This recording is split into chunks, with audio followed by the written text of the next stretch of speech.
Hey there, comic book fans. I'm back from the comic shop again this week.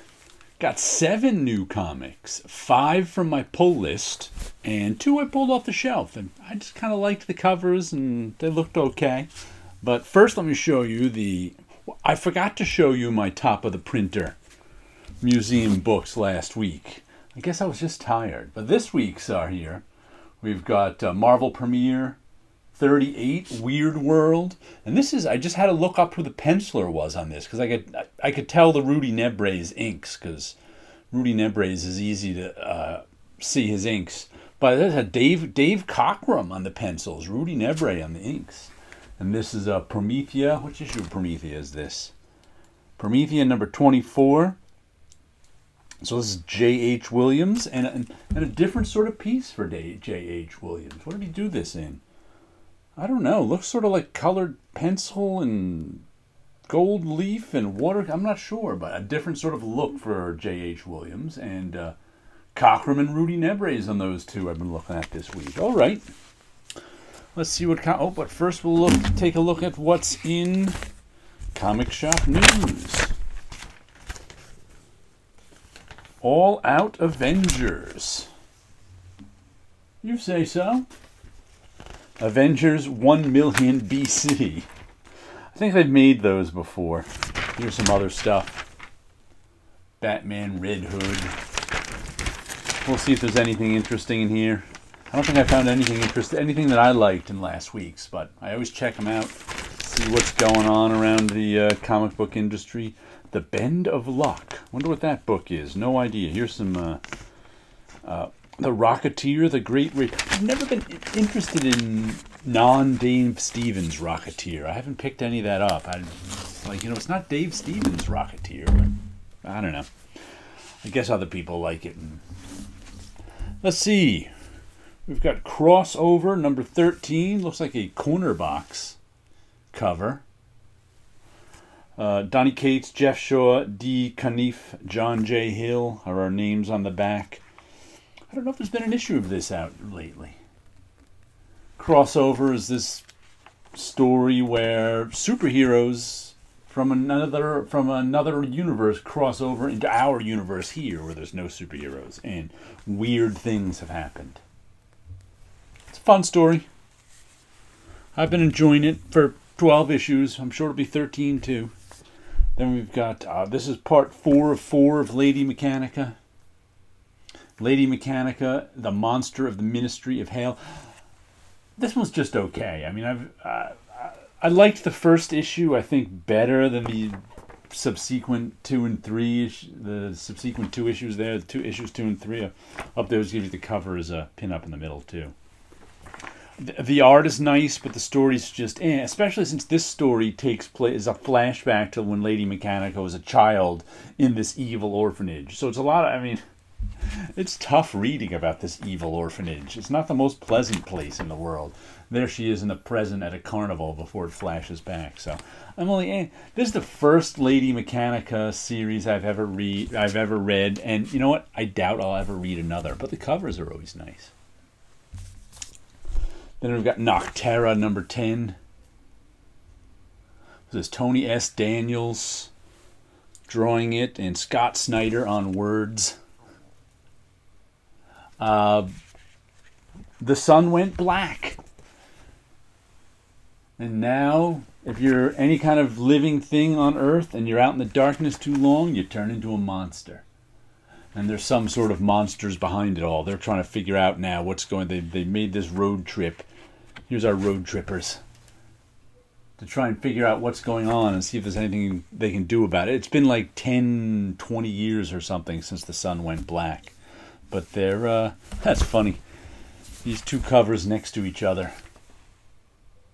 Ladies in black outfits with, well, she doesn't quite have eye protection, but she's got some sort of glowing thing on her forehead that made me think they were eyes, but similar covers. Women in skin-tight black cat suits. Then we've got Spawn 329. Rory McConville and Carlo Barberi.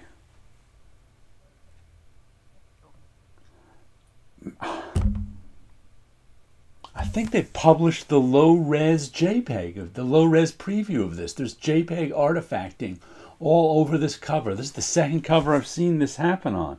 There's no way this is a high-res file. I don't know if you can see it on there, but look at the matte signature, how jagged it is. Let's see if I can get that up there. It's like there's jaggies all over this cover, JPEG artifacting. Wow, that is just weird. I did not notice that. But Spawn's been better since Todd McFarlane hasn't been writing it. There's a big Spawn war going on. Everybody's fighting each other. There's a million different Spawns. Yada, yada, yada. It's okay. I'm still buying it because it's the last of the $2.99 comics. So I'm picking it up. Time Before Time, number 12. I just saw something about this being a self-contained issue with a guest artist. So who's the artist? P.J. Holden is the guest artist, doing a self-contained Time Before Time issue. Time After Time was the movie about Jack the Ripper. This one's been fun. Time-traveling gangsters. There's time travel that's controlled by two syndicates in two different times, and they're fighting with each other. And they'll bring you back in time for a price kind of thing, but not everybody knows about it. Good stuff. I've been enjoying it. And here is one of the new ones I picked up by Charles Soule and Ryan Brown. I think this is the Tula Lute cover. Cover B. Does that tell us who did it? Let's see. Cover B. Oh, Jenny Frison and Steve Seeley. It's a Jenny Frison cover. Yeah, Tula Lute is different. I think I got them mixed up in my mind. I think I read about this in Comic Shop News. Everybody on Earth gets a fairy who grants them wishes all of a sudden. And so it's like what happens on Earth when everyone gets their own fairy. And I have to say, the art didn't impress me flipping through it. But I figured I'd give it a try because I liked the Jenny Frison cover. There was like 4 or 5 different covers. And I figured, what the heck. I'll give it a read, see if I like it or not. And the other one I picked up, same reason, I liked this Jay Lee cover. By the way, they had a special, like, what is that, ratio cover of this same one in black and white. Didn't look nearly as good for like $70. Because it's a ratio cover. Well, here's another, this is Grimm.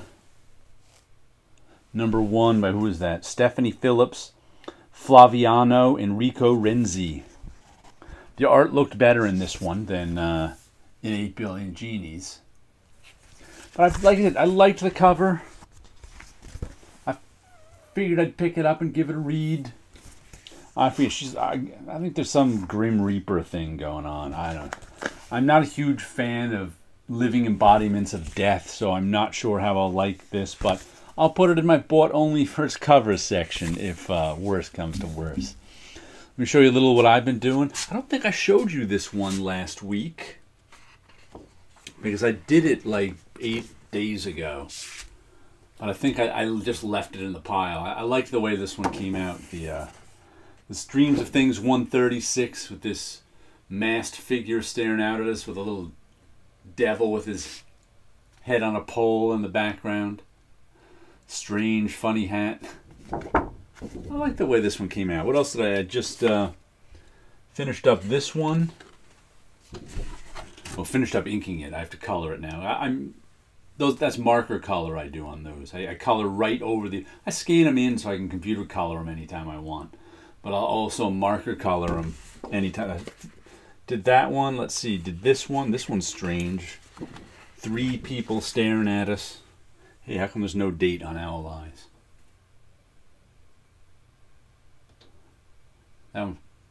This was kind of ordinary almost, except for people with their names. And this is another Gatsby one I was doing. I don't know if I showed this last week or not. I don't know when I for some reason I didn't date this one. I'm gonna have to go and look on my calendar on which day. I write down on my calendar what I do. It helps me. But this is one of my Gatsby drawings. Owl Eyes is like a minor figure in Gatsby, and I just ended up making this sketch of a guy in glasses and wrote with owl eyes on his glasses. And I said, I'm going to make that into a big one. So I did that too. So there you go. Where's that colored one? I want to see that colored piece in the front. Some black and white art, some colored art, some comic books. I even remembered to show these ones this week. I'm happy about that. By the way, last week I had, it was a Marvel premiere with the Mark of Cain on it, and it was an issue of Cherry Pop-Tart. I don't know the last time I saw those, or pardon me, just Cherry. She stopped being Cherry Pop-Tart. Those are the adults-only comics that came out, I don't know, the 80s and the 90s, but it's like an Archie comics with nudity. I had one of those covers out. All right, so you guys have a good week out there.